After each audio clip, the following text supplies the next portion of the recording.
Romanos 4:1. ¿Qué pues diremos que halló Abraham, nuestro padre, según la carne? Porque si Abraham fue justificado por las obras, tiene de qué gloriarse, pero no para con Dios, porque ¿qué dice la Escritura? Creyó Abraham a Dios y le fue contado por justicia. Pero al que obra, no se le cuenta el salario como gracia, sino como deuda. Mas al que no obra, sino cree en aquel que justifica al impío, su fe le es contada por justicia. En los versículos 6, 7 y 8 habla de cómo David creía lo mismo, ¿no? Que él fue justificado por la fe y no por las obras. O sea, la justificación en el Antiguo Testamento y en el Nuevo Testamento es igual, ¿no? Por la fe. Y luego dice el versículo 9: es pues esta bienaventuranza, la que menciona el versículo 7, solamente para los de la circuncisión o también para los de la incircuncisión, o sea, solamente para los judíos o también para los gentiles, porque decimos que a Abraham le fue contada la fe por justicia.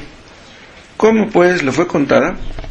¿Estando en la circuncisión o en la incircuncisión? Dice, no en la circuncisión, sino en la incircuncisión. O sea, está dando a entender que fue justificado Abraham antes de ser circuncidado, ¿no? Y recibió la circuncisión como señal, como sello de la justicia de la fe que tuvo, estando aún incircunciso, para que fuese padre de todos los creyentes no circuncidados, a fin de que también a ellos la fe les sea contada por justicia. Y padre de la circuncisión, para los que no solamente son de la circuncisión, sino que también siguen las pisadas de la fe que tuvo nuestro padre Abraham antes de ser circuncidado. Lo que está diciendo es que es padre tanto de los judíos creyentes como de los creyentes gentiles, ¿no? Vamos a hacer una oración. Padre, te damos gracias porque podemos estudiar tu palabra en este momento. Te pedimos que sea de bendición para todos, que podamos entender esto, que podamos aplicarlo a nuestras vidas. Edifica tu iglesia, salva a los que no son salvos, que tu palabra sea clara y entendible, que tu nombre sea glorificado en los resultados, porque tú dijiste que tu palabra no volvería vacía. Haz que así sea, en el nombre de Jesús. Amén. Abraham fue justificado antes de ser circuncidado. Es lo que dice claramente el versículo 10. Abraham fue justificado por la fe, es lo que dice el versículo 3. Al final, creyó Abraham a Dios y le fue contado por justicia. O sea, fue justificado por creer, es lo que quiere decir, ¿no? Pero entonces, ¿para qué fue circuncidado? Si él ya había sido justificado, y justificado quiere decir perdonado y salvado, etc., entonces, ¿para qué fue circuncidado? El versículo 11 nos da la respuesta. Dice que recibió la circuncisión como señal, como sello de la justicia de la fe que tuvo estando aún incircunciso. Entonces aquí está repitiendo lo que ya dice más arriba. Ya había sido justificado y recibió la circuncisión como sello de la justicia de la fe que tuvo estando aún incircunciso. Entonces esto no tiene margen de error, no hay lugar a las dudas. Y dice más adelante que Abraham es el padre de los creyentes que no son circuncidados, y padre también de los creyentes judíos, pero vean de los verdaderos creyentes, no de todos los judíos. O sea, solamente los judíos que tenían fe en Dios, verdadera fe, son los hijos de Abraham. O sea, cuando hablamos de hijos de Abraham, se refiere a hijos espirituales, no hijos en sentido físico. Entonces, esto refuta la teoría que tenían los judaizantes de aquel tiempo, de que la circuncisión era necesaria o indispensable para que la gente pudiera ser salva. Decían los judaizantes, bueno, está bien que ustedes crean en Cristo, pero no basta. Si ustedes quieren realmente ser salvos, tienen que circuncidarse. Y eso sacudió los cimientos de la iglesia naciente. Eso fue un debate que duró mucho tiempo en la iglesia primitiva. Pero este párrafo que acabamos de leer y otros además nos dicen claramente que la justificación es solamente por la fe. No podemos mezclar la fe con ninguna otra cosa como para que sea para nuestra salvación. No podemos mezclar la fe con un rito o con una ceremonia, etcétera. Si la justificación fuera por el rito, si la justificación fuera por la circuncisión, por el bautismo o por algo que nosotros hagamos, entonces ¿cuál sería el papel de la fe? Si está diciendo Pablo que la justificación es por la fe, entonces ¿qué pasó con el rito? ¿Qué pasó con la ceremonia? La salvación es por medio de la fe, dice el versículo 16, que no leímos, vean, para que sea por gracia, dice, por tanto, es por fe, para que sea por gracia. Ven, algunos alegan de que no es lo mismo salvación por fe que salvación por gracia. Dicen que son dos cosas muy diferentes. Pero este versículo dice otra cosa. Porque vean cómo dice, por tanto, es por fe para que sea por gracia. O sea, dando a entender que si es por fe, es que es por gracia. Pero ¿por qué si es por fe, es por gracia? Porque la fe es un don de Dios. Entonces, un don es un regalo que Dios nos da. Entonces, si nosotros tenemos fe en Dios, es porque Él nos la ha concedido. Entonces, la salvación es por la gracia. O sea, no podemos decir que la fe es algo que con lo que nosotros colaboramos. Dios pone algo, pero yo pongo mi fe. Entonces, gracias a la parte que yo pongo, es que soy salvo, no a la parte que Dios pone. ¿Me explico? Entonces el mérito estaría en el hombre, estaría en el bautizador y estaría en el bautizado, pero la gloria ya no sería para Dios. Hay un versículo, no lo apunté, que dice, la carne para nada aprovecha. Y eso se aplica a cualquier cosa en la cual confiamos para salvación, excepto de Cristo. ¿Sí? O sea que si confiamos en algo que nosotros hicimos, eso es confiar en la carne, confiar en nosotros mismos. Dios quiere que entendamos que la carne para nada aprovecha. ¿Para qué? Para que pongamos nuestros ojos en Cristo. Los judíos ponían los ojos en la ley y ellos decían, si yo observo la ley, entonces Dios me va a dar la salvación. Pero ellos no entendían que la ley les fue dada para conducirlos a Cristo, para conducirlos al que les salvaría, al que vendría un día al mundo a morir en la cruz por los pecadores. Ellos decían, no, yo no necesito a nadie, yo simplemente veo la ley, trato de obedecerla y Dios verá mis esfuerzos, Dios verá mis intentos como meritorios y Él me va a dar la salvación. Eso es lo que por naturaleza cree el hombre. Pero la ley tenía la intención de llevarnos a Cristo. Dice el autor de Hebreos, la ley fue nuestro ayo para llevarnos a Cristo. Entonces, quiere decir que la salvación está en Cristo y en nada que podamos o pudiéramos hacer nosotros. Entonces, lo que Dios desea, lo que Dios deseó antes, incluso, no era un prepucio circuncidado, sino un corazón circuncidado. Ellos decían, los hombres de aquel tiempo decían, los judíos, ¿no? Ya me cortaron el prepucio, ya me circuncidaron, yo ya soy un hijo de Dios, ya estoy fuera de peligro. Pero ellos no entendían que el corazón circuncidado, el prepucio circuncidado apuntaba a un corazón circuncidado. El problema no está en el prepucio, el problema está en el corazón. Dios se fija no en lo externo, no en el rito, no en la ceremonia, sino Dios ve el corazón.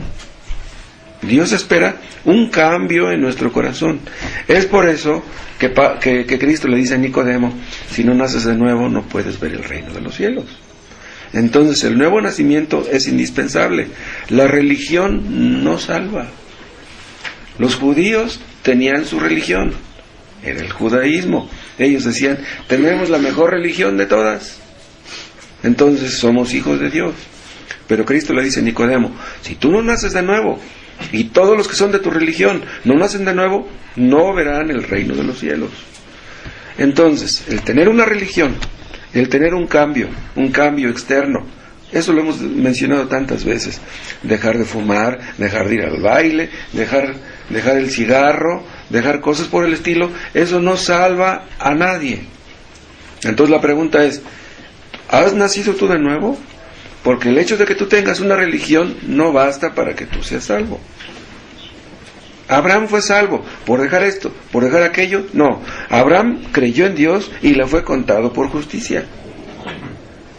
Abraham creyó en Dios, es el prototipo del hombre de fe. Pero recuerden ustedes que ya hemos visto que Abraham, aunque era un hombre de fe, en un cierto momento su fe le falló. Pero fue fortalecido en fe, es lo que dice el versículo 20, que tampoco leímos, vean. Ven al 19. Y no se debilitó en la fe al considerar su cuerpo, que estaba ya como muerto, dice, siendo de casi 100 años, o la esterilidad de la matriz de Sara. Dice, tampoco dudó por incredulidad de la promesa de Dios, sino que se fortaleció en fe, dando gloria a Dios. Hay otra versión que dice fue fortalecido en fe. Esa versión es mejor, porque en realidad Dios fortaleció la fe de Abraham.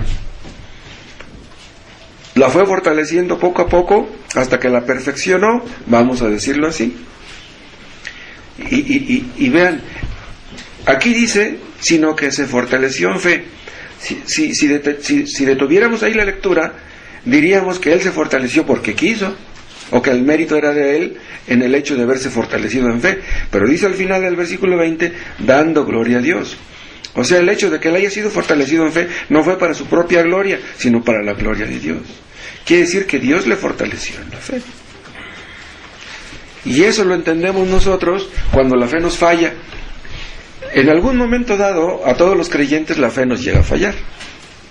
Y le pedimos a Dios que aumente nuestra fe, que nos enseñe a confiar en Él, que nos enseñe a confiar en sus promesas.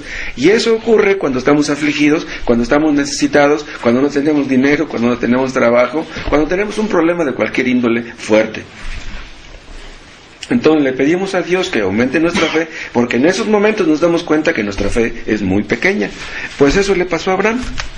Fue fortalecido en fe porque le pidió a Dios que lo fortaleciera, ¿no? Aunque no lo diga el texto. Entonces, al ser fortalecido en fe, le dio la gloria a Dios.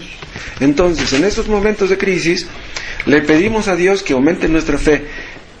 Nosotros recibimos fe y Él recibe la gloria. Vean, cuando Dios fortalece nuestra fe, ya no nos espantamos de cualquier cosa. Un creyente que ya ha sido sacado de un hoyo y de otro, ya no nos espantamos de cualquier problema porque ya Dios nos sacó antes. Dice Pablo en cierta parte, Dios nos libró y nos libra y nos librará.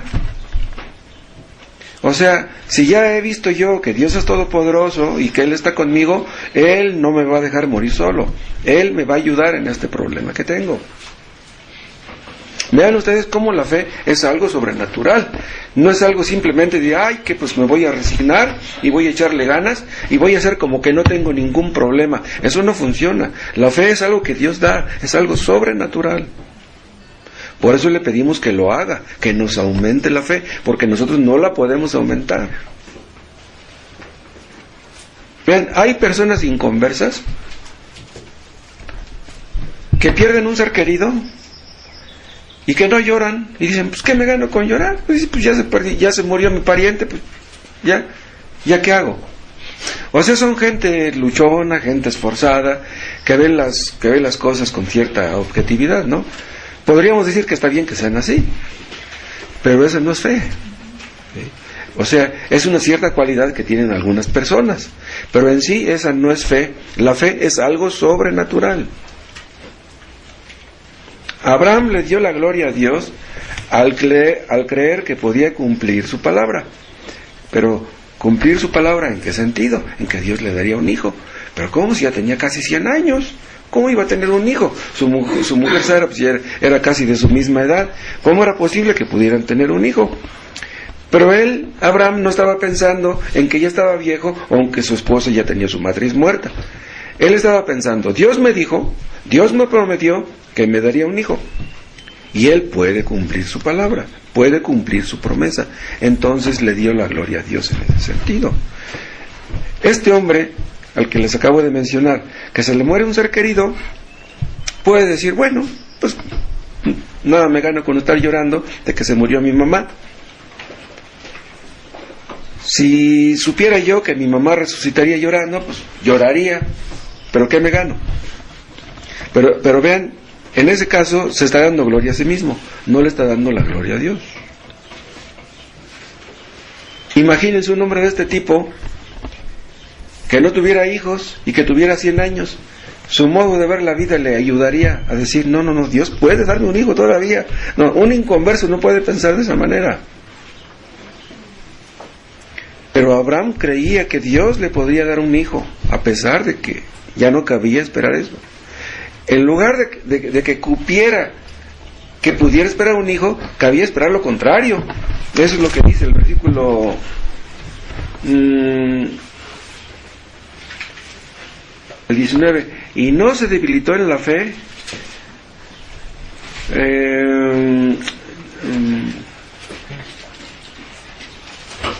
No es ese.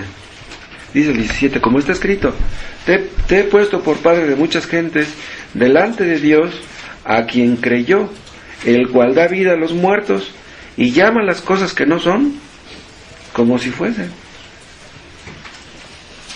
O sea, Abraham creía, Dios puede dar vida a los muertos. Entonces, si mi cuerpo está ya como muerto, que ya no cabe que yo pueda esperar un hijo, de todos modos Dios puede dármelo, porque Él es todopoderoso. Vean ustedes cómo esa clase de fe es algo sobrenatural. Hay muchos que piensan que la circuncisión que Dios le dijo a Abraham que tenía que realizarse equivalía a la salvación, y que ahora si queremos ser salvos tenemos que circuncidarnos. Eso es lo que creen todos los judíos ahora. Y todos los que bautizan niños piensan que el bautismo infantil ocupó el lugar de la circuncisión. Dicen, la circuncisión era algo del Antiguo Testamento, pero el bautismo es algo del Nuevo Testamento. Todos los que bautizan niños, los anglicanos, los católicos, los luteranos, los presbiterianos, practican la aspersión. Ustedes saben lo que es eso, ¿no? La aspersión es cuando le echan agua al niño que bautizan en la cabeza, ¿no? Y los que circuncidan niños, o sea, todos los judíos y todos los que bautizan niños, no entienden que ni la circuncisión ni el bautismo salvan. Y si no lo dicen abiertamente, en el fondo lo creen. Ellos creen que el bautismo y que la circuncisión salvan. Pero estamos leyendo que Abraham fue salvo siendo incircunciso, siendo un gentil. Y vimos también que la circuncisión era la señal de algo que ya Dios había hecho en él. O sea, él ya era salvo antes de ser circuncidado. Entonces, vean, la circuncisión era el sello de la salvación de Abraham, pero solo de él. ¿Entienden? Solamente de él, no de sus descendientes. Por ejemplo, Ismael, que era hijo de Abraham, fue circuncidado, pero él no fue justificado. Y años más tarde, Esaú, que era hijo de Jacob, también fue circuncidado, pero no fue salvo tampoco.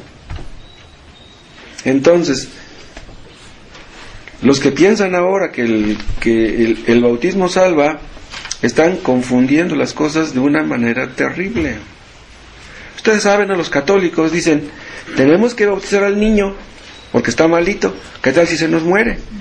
Se muere el niño y se va a ir al limbo o se va a ir al infierno, y entonces tenemos que bautizarlo para asegurarnos de que un día vaya a ir al cielo.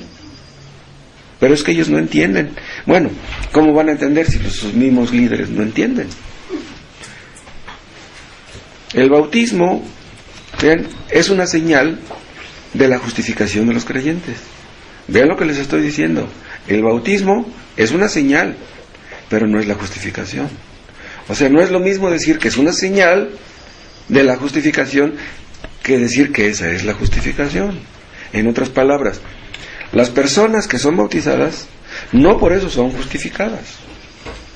Hemos bautizado a personas que después nos dimos cuenta que cometimos un error en haberlas bautizado.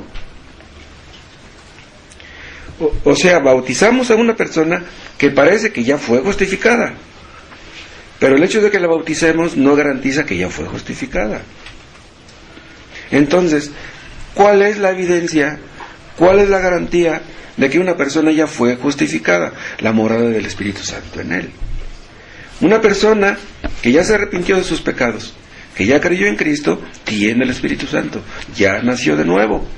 Esa es la evidencia, esa es la garantía de que la persona ya nació de nuevo o que ya fue justificada. ¿Se acuerdan del texto que dice? El Espíritu mismo da testimonio a nuestro espíritu de que somos hijos de Dios. Ven, el Espíritu da testimonio, no es el bautismo, no es la circuncisión, ningún rito. Otra cosa, en el Antiguo Testamento la circuncisión era solamente para los niños.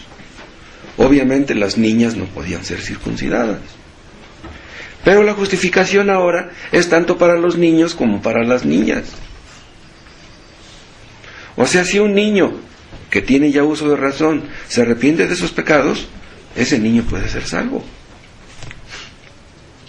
No conocemos ni un niño pequeñito que haya sido salvo, pero cualquier niño, digamos, de 8 años para arriba, 6, 8 años, puede entender y puede arrepentirse verdaderamente. En el Nuevo Testamento, los candidatos para el bautismo, ¿quiénes son? Los discípulos. ¿Cómo les dice Jesús en la Gran Comisión? Ir a ser discípulos. Y ya después que se convierten en discípulos, son enseñados, son bautizados. Entonces, una persona que está bajo el ministerio de la enseñanza del Evangelio, con el tiempo, cuando yo entiende las doctrinas básicas, podemos entender que ya son discípulos, cuando perseveran en lo que están escuchando, cuando vemos un cierto cambio en ellos. Para esas personas es el bautismo, pero también para los que hacen frutos dignos de arrepentimiento, como Juan el Bautista le dijo a los fariseos, aquellos que no quiso bautizar, ¿se acuerdan? O sea, lo que queremos es ver que la persona tiene un cambio, que ya no es la misma persona de antes, y entonces la bautizamos. Pero hay otros textos que dicen otras cosas. Por ejemplo, el bautismo es para todos los que creen en Cristo, los que creen verdaderamente. Como dice Marcos, el que creyere y fuere bautizado será salvo. Pero primero que crea, tienes que demostrar con tus hechos que has creído. Y entonces, si lo demuestras, entonces serás bautizado. Pedirás el bautismo y serás bautizado. Pero hay otro texto que dice que los que son bautizados son los que creen en la palabra de todo corazón. Es lo que le dijo Felipe al eunuco etíope. Dice, si crees de todo corazón, bien puedes. Y eso fue la respuesta a la pregunta que le hizo el eunuco, que le dijo, bueno, dice, aquí hay agua, ¿qué impide que yo sea bautizado? Yo quiero ser bautizado. Entonces, entendió Felipe que él creía de todo corazón, descendieron ambos al agua y lo bautizó. Eso es lo que está en Hechos 8. ¿Quieren recordarlo? ¿Quieren verlo?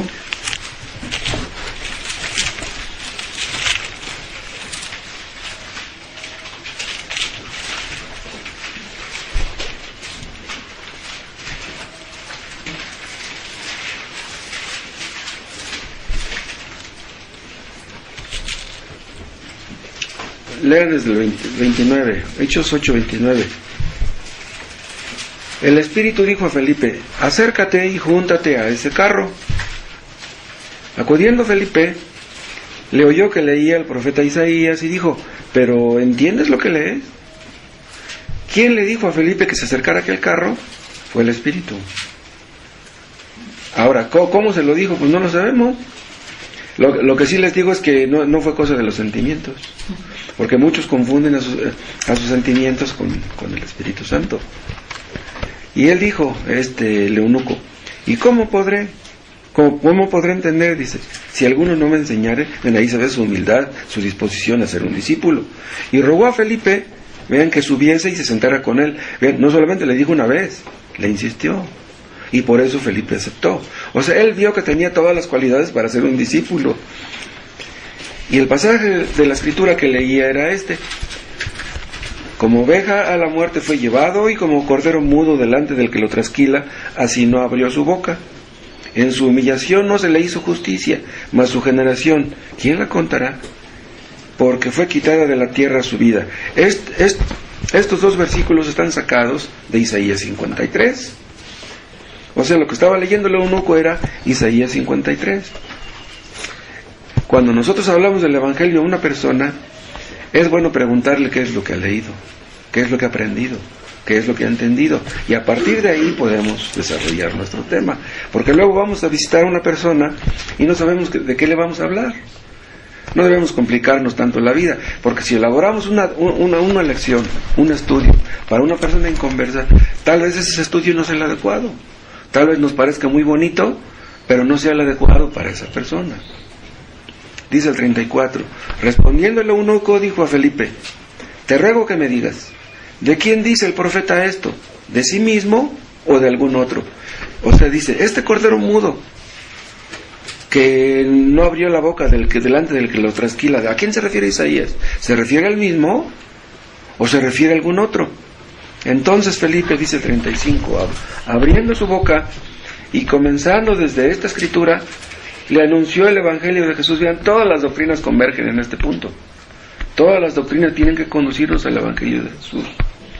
Y yendo por el camino, llegaron a cierta agua, y dijo el eunuco, aquí hay agua, ¿qué impide que yo sea bautizado? ¿Por qué da esta respuesta aquí el eunuco? Porque al anunciarle el Evangelio, Felipe, el Evangelio de Jesús, le mencionó la palabra bautismo. Se supone. Porque el bautismo no está en el Antiguo Testamento. O sea que no está aquí especulando el eunuco, no, él ya sabía lo que era el bautismo, ya se lo había explicado Pablo. Felipe dijo, si crees de todo corazón, bien puedes. ¿Ustedes creen de todo corazón? Si ustedes creen de todo corazón en Jesús, en el Evangelio de Jesús, ustedes bien pueden ser bautizados. Respondiendo dijo, creo que Jesucristo es el Hijo de Dios. O sea, ya le había hablado. Ven, aquí estamos leyendo esta historia en unos cuantos versículos, pero obviamente esto duró mucho rato. O sea, Felipe estuvo mucho rato explicándole ahí a Felipe el Evangelio. Y mandó parar el carro, y descendieron ambos al agua, Felipe y el eunuco, y le bautizó. Entonces, ¿están ustedes como este eunuco? ¿Son discípulos? ¿Creen? ¿Perseveran en lo que han creído? Bien pueden ser y debieran ser bautizados. Y hay otros versículos que agregan más. Por ejemplo, como en el caso de Lidia, ¿quieren recordar en Hechos 16?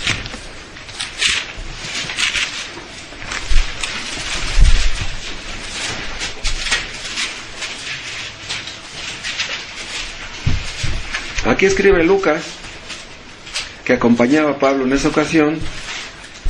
Lucas es el autor de Hechos. Dice, zarpando pues de Troas, vinimos con rumbo directo a Samotracia. Vean, este verbo vinimos implica que Lucas iba ahí, ¿sí?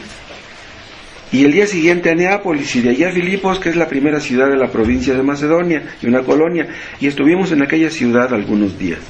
Y un día de reposo salimos fuera de la puerta junto al río, donde solía hacerse la oración.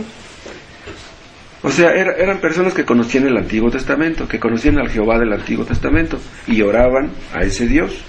Y sentándonos, hablamos de las mujeres que se habían reunido. Entonces, una mujer llamada Lidia, vendedora de púrpura de la ciudad de Tiatira, que adoraba a Dios, estaba oyendo. Vean, adoraba a Dios habla de que se reunía para adorar. No quiere decir que fuera salva, ¿sí? O sea, con el simple hecho de estar orando, ya estaba adorando. La palabra oración habla de adoración, ¿sí? Dice, estaba oyendo y el Señor abrió el corazón de ella para que estuviese atenta a lo que Pablo decía. Vean, dice, el Señor abrió el corazón de ella. Y dice el 15, y cuando fue bautizada porque el Señor abrió el corazón de Lidia. Quiere decir que aunque ella estaba orando y le gustaba cantar a los salmos del Antiguo Testamento, de todos modos ella no era salva. Fue a partir de aquí que ella fue salva. Entonces, si Dios ha abierto tu corazón, ¿sí? Si tú crees de todo corazón, entonces bien puedes ser bautizado. Vuelvo a lo que ya había hablado acerca de la circuncisión. Los que se circuncidaban en el Antiguo Testamento, ¿bien?, tenían un mensaje en su prepucio. ¿Cuál era aquel mensaje? Que un día vendría el Mesías. O sea, todos los que se circuncidaban sabían que vendría un Mesías. Y también sabían lo que haría el Mesías cuando viniera. Eso es algo que les enseñaban a todos los circuncidados. Obviamente no lo sabían cuando eran circuncidados porque tenían 8 días de nacidos, pero ya después eran enseñados y lo entendían. Hace rato yo mencionaba que Sara tenía su matriz muerta, era estéril, pero no solamente ella, Rebeca también era estéril, Raquel también era estéril. Pero ¿por qué? ¿No les parece medio raro que las esposas de los patriarcas fueran estériles? ¿Saben qué quería grabar Dios en la mente de aquellas mujeres y de sus maridos? Que solamente Él podría hacer el milagro. El asunto no era simplemente que tuvieran un hijo. Claro, ellas soñaban con tener un hijo. Pero Dios quería que entendieran que si ellas llegaban a tener un hijo, Dios se los había dado milagrosamente. Cuando Sara tuvo a su hijo Isaac en sus brazos, podía presumirles a sus vecinas que había tenido un hijo. Ay, mírenme que yo tuve un hijo. No, toda la gloria era para Dios. Eso era obvio y eso podía entenderlo cualquiera. Entonces el asunto no era solamente que la estéril pudiera ser madre. El asunto era que el hijo fuera el indicado. ¿Sí? Tanto Sara como Rebeca como Raquel tuvieron los hijos indicados, los hijos que Dios les prometió, los hijos prometidos. Y bien, la Virgen María tendría un hijo por ese mismo sentido. Ella no era estéril, pero de todas maneras ella concibió de manera sobrenatural. O sea que la circuncisión en un sentido apuntaba también a la Virgen María. ¿Me explico? En otras palabras, el Mesías tenía que nacer de forma milagrosa. El niño Jesús era un niño como todos los niños, pero también podemos decir que era un niño diferente a todos los niños. El niño Jesús, cuando empezó a crecer, cuando el niño Jesús aprendió a leer, pronto aprendería a leer en los rollos del Antiguo Testamento. Y cuando ese niño leía las Escrituras, él las entendía. Él tenía que aprender. O sea que el niño Jesús no nació sabiéndolo todo. Él tenía que aprender. Pero como él era lleno del Espíritu Santo desde el vientre de su madre, él tenía un entendimiento que nosotros no teníamos a esa edad. Él era un niño diferente a todos los demás. Jesús leía las Escrituras y él sabía que las Escrituras hablaban de él. Jesús pronto entendió que él tenía que morir en la cruz. Eso lo entendió desde que era niño. Vean Juan 4.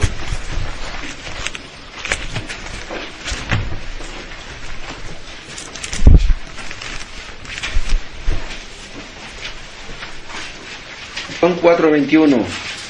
Jesús le dijo a la samaritana: mujer, créeme que la hora viene cuando ni en este monte ni en Jerusalén adoraréis al Padre. O sea, los samaritanos adoraban allí en el monte Gerizim. No, dice, ni en este monte ni en el monte Sión adoraréis al Padre. Dice, vosotros adoráis lo que no sabéis.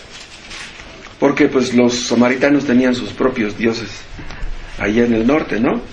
Dice, nosotros, o sea, los judíos, adoramos lo que sabemos porque la salvación viene de los judíos. ¿A quién le dijo estas palabras Jesús? A la samaritana que era gentil. Ve lo que le está diciendo. La salvación viene de los de los judíos. El Mesías nacería siendo judío.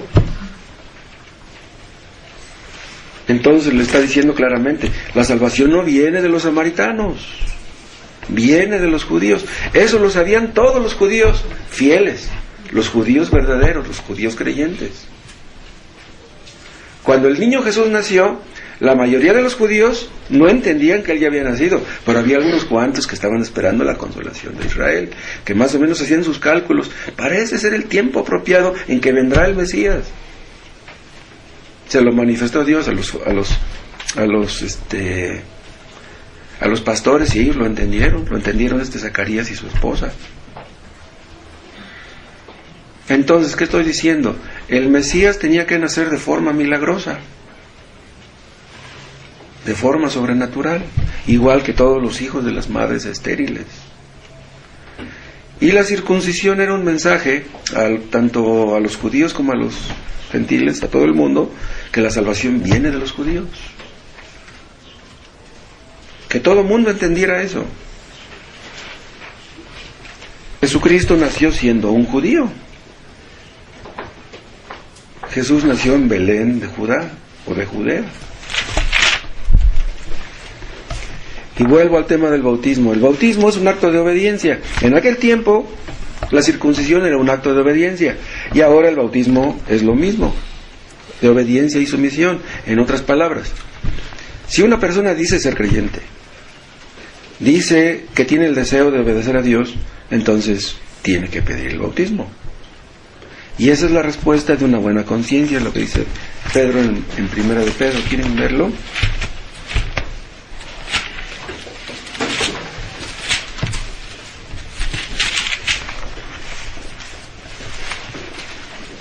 Primera de Pedro 3:21.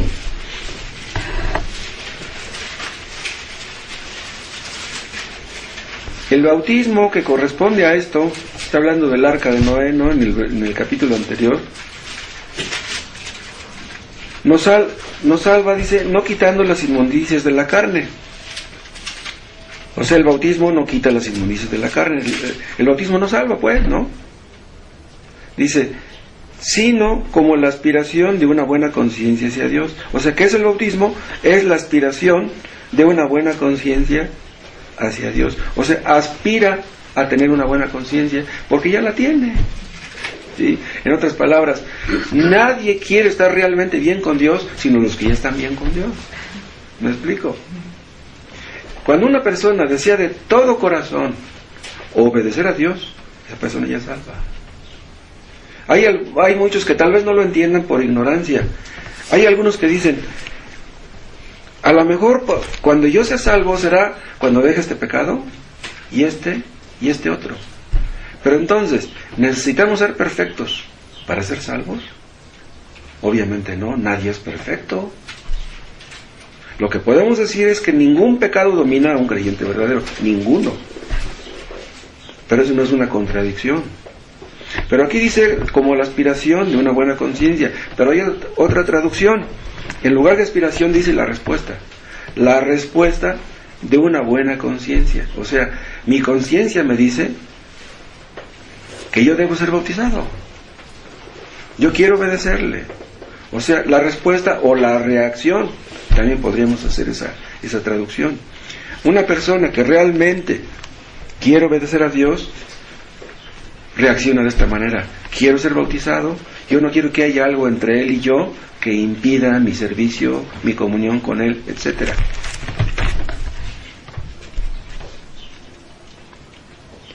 Entonces, el bautismo es un acto de obediencia y de sumisión, y también es un acto de identificación con la muerte de Cristo. Cristo murió la muerte que yo merecía, entonces Cristo murió y yo morí con Él. Cristo resucitó y yo resucité con Él. Y entonces es que entendemos que somos nuevas criaturas. Todos los que se bautizan reconocen públicamente su sumisión a Cristo. O sea, el asunto no es que nada más creas en tu corazón, o sea, dentro de ti mismo, que estás sometido a Él, no. Tienes que reconocerlo delante de todos los creyentes. O sea, el que se bautiza es como si les dijera a todos: quiero decirles que Cristo es mi dueño, y que yo soy su siervo, y que estoy dispuesto a obedecerle en todo. Todos los judíos tenían la obligación de circuncidarse. Hagan de cuenta que todos los judíos formaban un bloque, ¿sí?, una sociedad sacralista. Entonces, para ser miembro de esa sociedad, tenían que circuncidarse. Eso es lo que enseñó la Iglesia Católica aquí en México. Decían: no, México es un país católico, entonces todos los hijos de los católicos, todos tienen que ser bautizados. O sea, la Iglesia Católica quería que México fuera una sociedad sacralista como el Israel del Antiguo Testamento. Los judíos del Antiguo Testamento no solamente se circuncidaban ellos, sino también a sus criados, aunque fueran extranjeros. Es como si los extranjeros se nacionalizaran, ¿me entienden? Adquirieran la nacionalidad judía. Entonces, cuando un extranjero llegaba a Israel y decía: yo quiero ser circuncidado, es como si les dijera: yo quiero ser parte de su pueblo, quiero ser de ustedes, del pueblo de Dios. Entonces, la circuncisión daba a entender que ellos ya tenían el privilegio de buscar al Dios verdadero.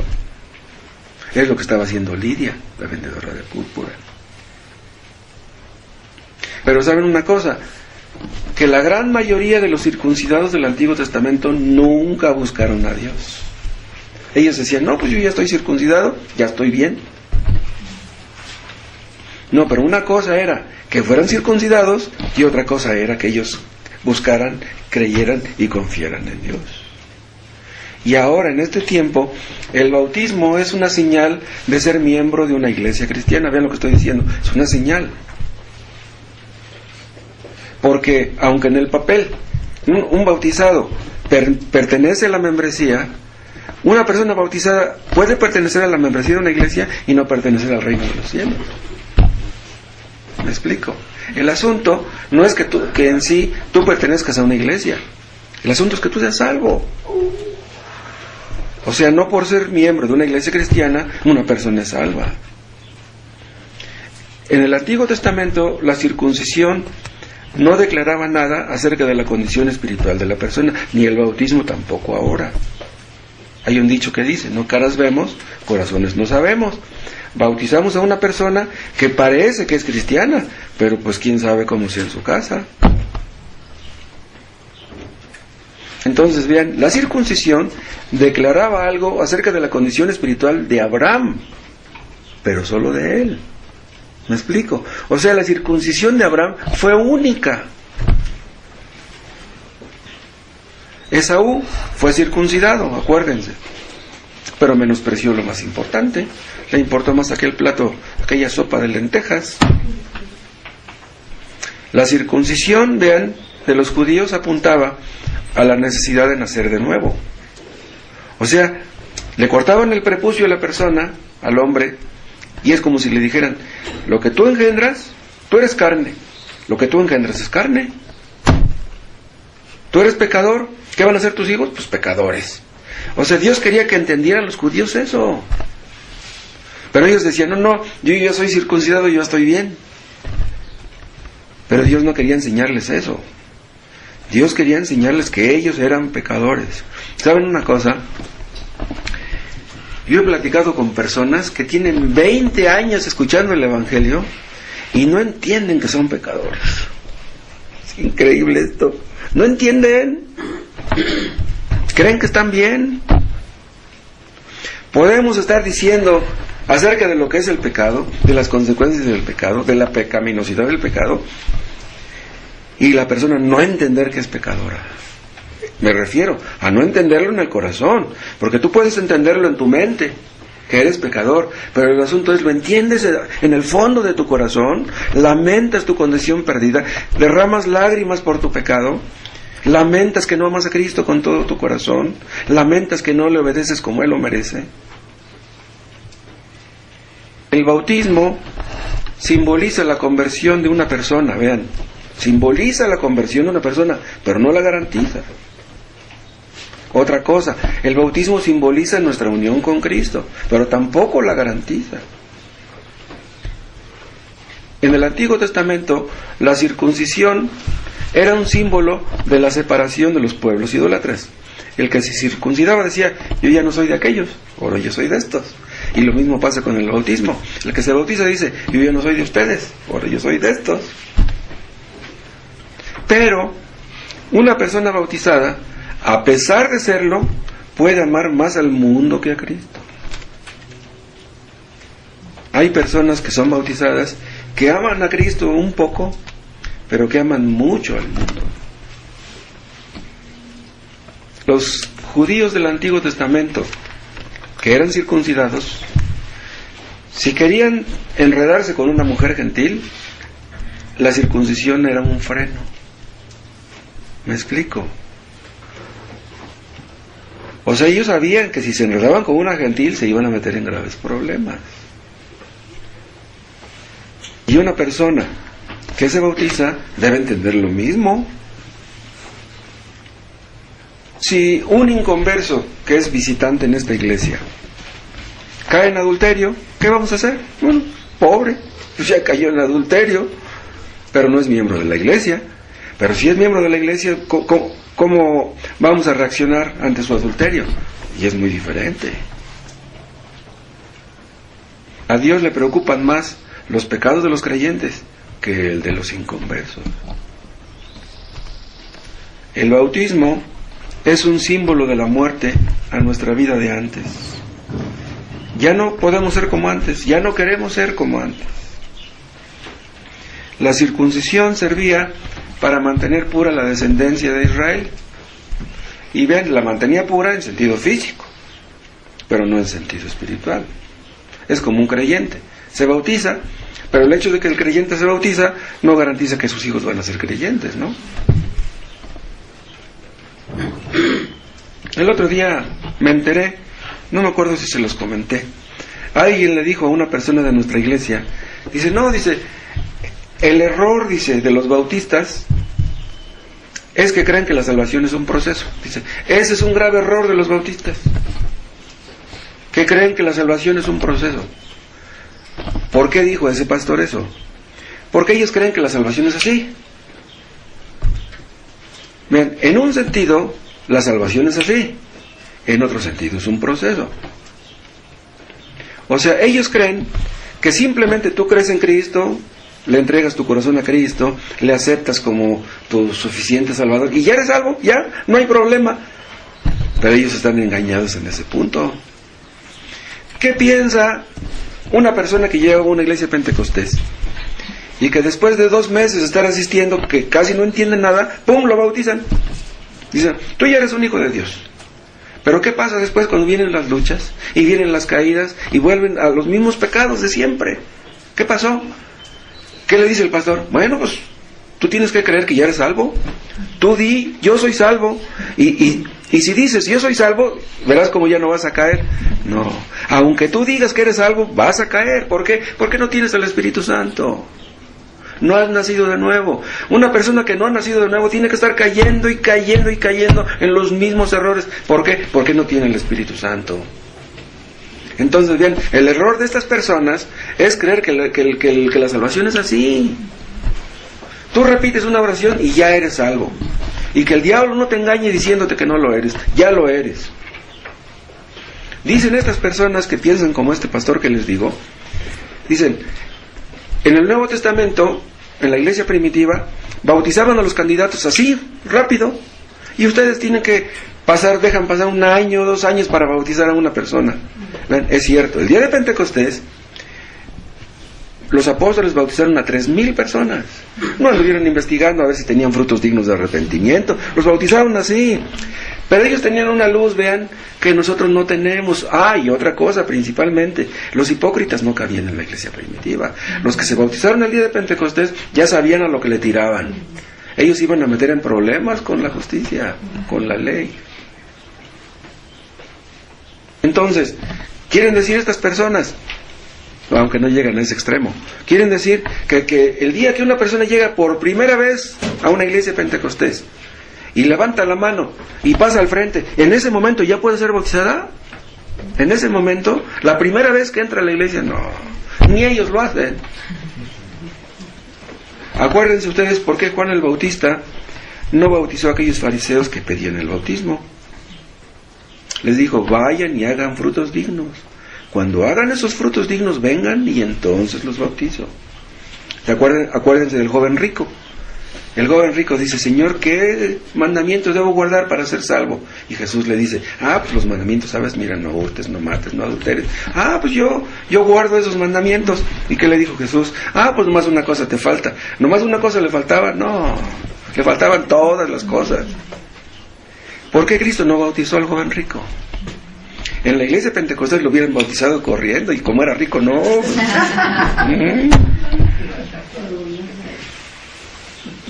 Dicen los arminianos,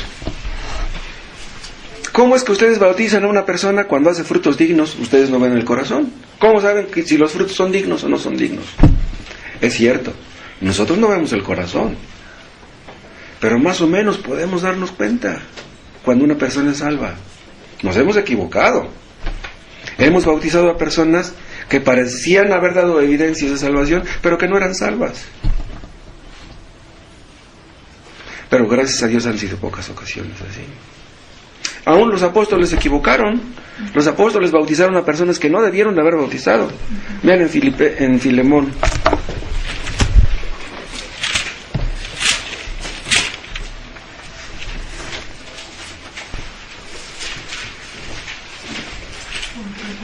¿Ya encontraron Filemón? Está ahí pegadito a Hebreos. Antes de Hebreos.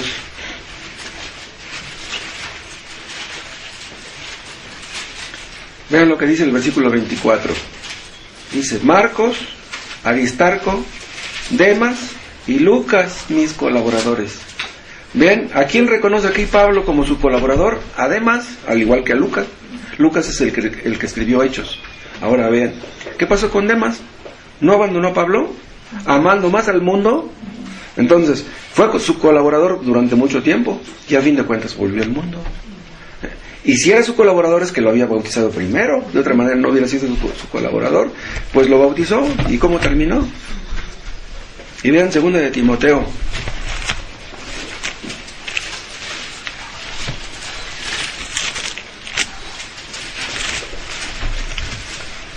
Segunda de Timoteo 4.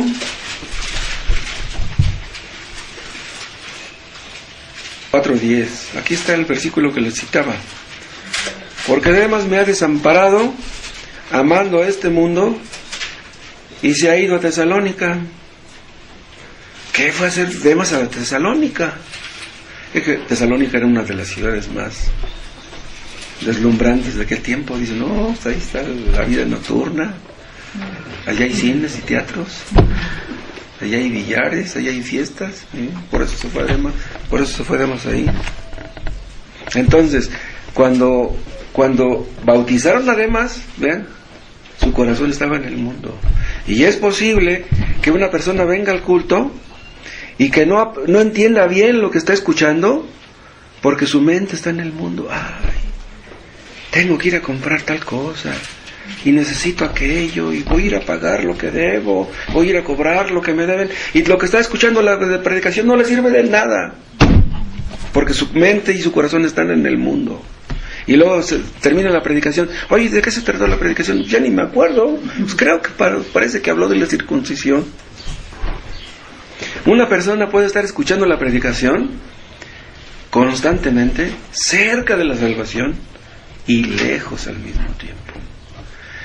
Hay personas que les falta muy poquito para ser salvas y que tal vez nunca lleguen a ser salvas. Lo que da evidencia de que somos salvos es el Espíritu Santo. Pero ¿cómo es que el Espíritu Santo da testimonio a nuestro espíritu de que somos hijos de Dios? No es por lo que sentimos. Es que yo siento que ya Dios me perdonó. No. Evidencias bíblicas. Vamos a lo que la Biblia dice. Si no podemos demostrar con la Biblia de que tú has nacido de nuevo, de que tú tienes el Espíritu Santo, tú no has nacido de nuevo. Como ese testimonio no lo tienen los pentecostales, los carismáticos, dicen, no, es que yo hablé en lenguas, es que yo le puse mi mano a un fulano que estaba enfermo y ya lo sané. A las marcas de la gracia. ¿Amas al prójimo? ¿Aborreces el pecado? ¿Amas la santidad? Si tienes esas señales, entonces tú eres salvo, y si no, pues no lo eres. Vamos a orar. Padre, te damos gracias por tu palabra. Gracias, Padre, por estos textos que hemos leído, que sean de bendición para nuestras vidas, y edifica tu iglesia, que tu palabra no vuelva vacía. En el nombre de Jesús. Amén.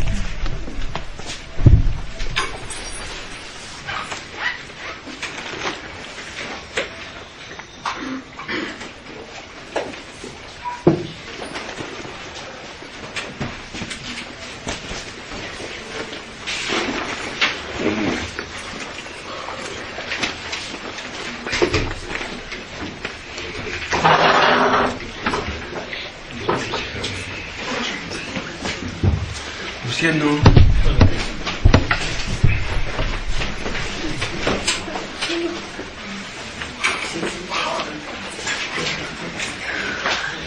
Hermano.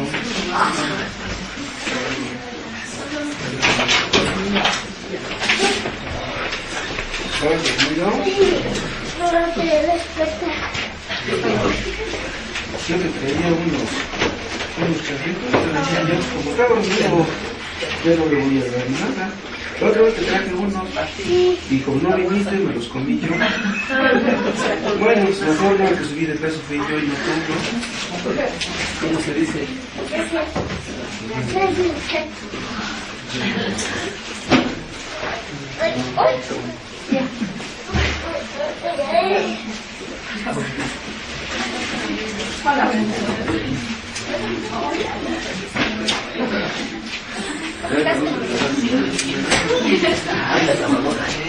Hola.